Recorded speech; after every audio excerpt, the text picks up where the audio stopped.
വാരാഹി പഞ്ചമി ക്ഷേത്രം കേരളത്തിൽ തിരുവനന്തപുരത്ത് പേട്ടയിലാണ് ഈ ക്ഷേത്രം സ്ഥിതി ചെയ്യുന്നത്.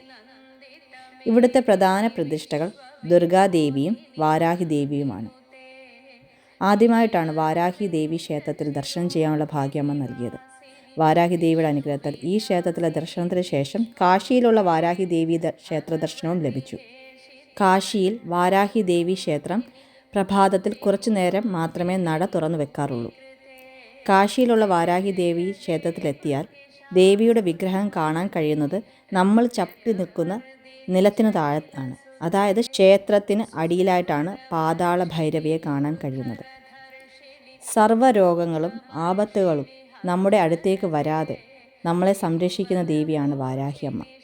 ശൈവ, വൈഷ്ണവ, ശാക്തേയ, ബുദ്ധ ആരാധനകളിലൊക്കെ തന്നെ വാരാഹി ദേവിയെ പല രൂപങ്ങളിൽ ആരാധിച്ചു പോരുന്നു.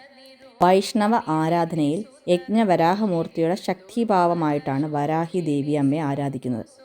ഭൂമി ദേവിയാണ് വാരാഹി ദേവിയായിട്ട് വൈഷ്ണവ ആരാധനയിൽ സങ്കല്പിക്കുന്നത്. ശാക്തേയ ആരാധനയിൽ ലളിതാ ത്രിപുര സുന്ദരിയുടെ ദണ്ഡിനിയായിട്ടാണ് വാരാഹി ദേവി. ബുദ്ധ ആരാധനയിൽ വജ്രവാരാഹിയായിട്ടാണ്. ഈ ക്ഷേത്രത്തിൽ പഞ്ചമി ഭാവത്തിലാണ് വാരാഹി ദേവിയെ ആരാധിക്കുന്നത്. പഞ്ചമി വാരാഹി ദേവിയെ ജനകാത്മകയായിട്ടും ജഗത് ധാത്രി സരസ്വതിയായിട്ടും കാണാറുണ്ട്. അതുകൊണ്ട് തന്നെ വാരാഹി ദേവിയെ അച്ഛനായിട്ടും അമ്മയായിട്ടും ആരാധിക്കാം.